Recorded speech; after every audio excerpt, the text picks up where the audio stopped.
¿Qué tal? Mi nombre es Ana Delia Gallegos Castañeda y junto con otros docentes del CONALEP te estaremos apoyando en el área lectora de tu curso de preparación para el examen de ingreso al nivel medio superior.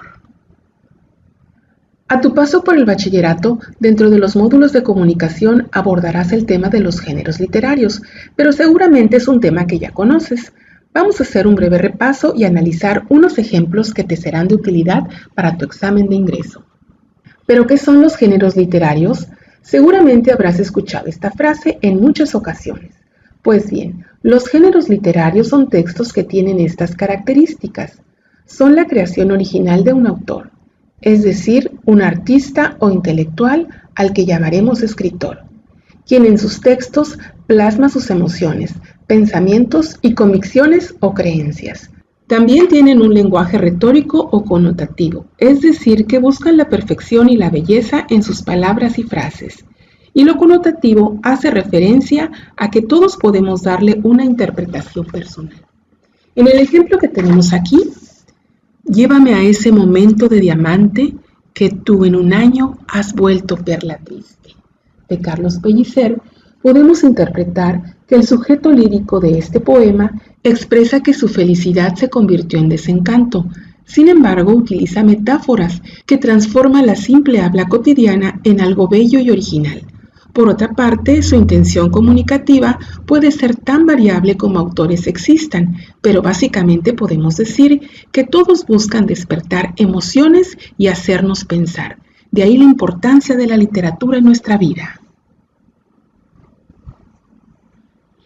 Veamos ahora cuáles son los tipos de géneros literarios.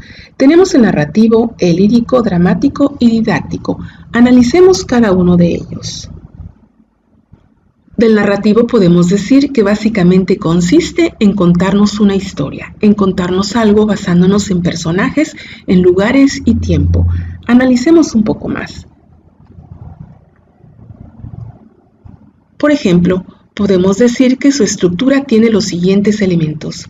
Una introducción, en donde conoceremos a los personajes, el lugar y el tiempo donde se desarrolla la trama. Un nudo o problema, que será básicamente de lo que tratará la historia, los problemas que habrán de enfrentar los personajes y que finalmente encontrarán una solución. Obviamente, este estará en el desenlace o final. A lo largo de esta historia encontraremos momentos emocionantes, a los que llamaremos clímax. Necesariamente el desenlace o final tendrá que tener este clímax o punto culminante de emoción que nos llevará al final de la historia, en la cual los personajes encontrarán la solución a sus problemas, su castigo si fueron malos o sus recompensas si fueron buenos.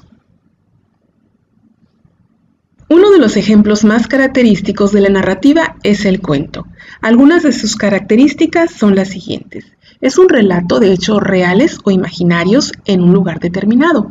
Es decir, que este relato puede hablar de cosas que pueden suceder en nuestra vida real o pueden ser seres imaginarios. Incluso en muchas ocasiones los personajes de los cuentos pueden ser animales o seres que no existen en la vida real. El texto siempre va a ser breve, escrito obviamente en prosa, es decir, que no se va a escribir en verso.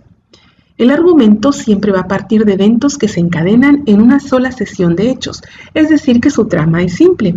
Su estructura, como todo texto narrativo, se debe componer de introducción, nudo o desarrollo y desenlace.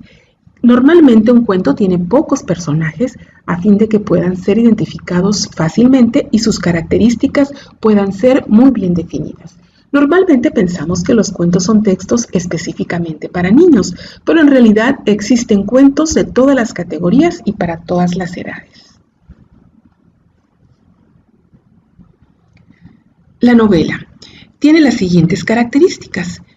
Es un texto narrativo extenso, mucho más extenso que un cuento. También está escrito en prosa, relata hechos ficticios o reales, combina descripción y diálogo, puede relatar varias historias simultáneas, es decir, que hay una historia principal con personajes principales y vamos a tener personajes secundarios que pueden tener sus propias problemáticas, sus propias historias y sus propias situaciones que resolver dentro de la trama.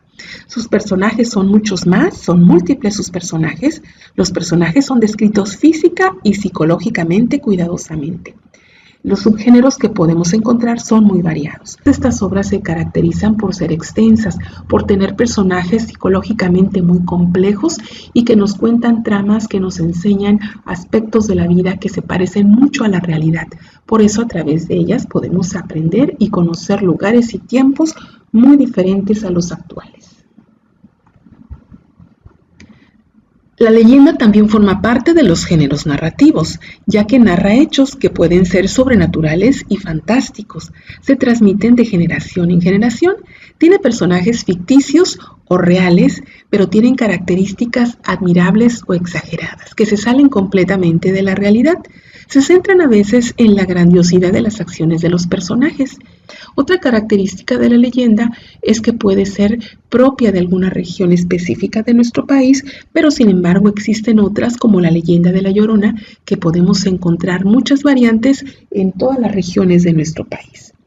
Hasta aquí los géneros narrativos. En nuestros siguientes videos te hablaremos de los otros 3 géneros literarios que son muy importantes en tu formación.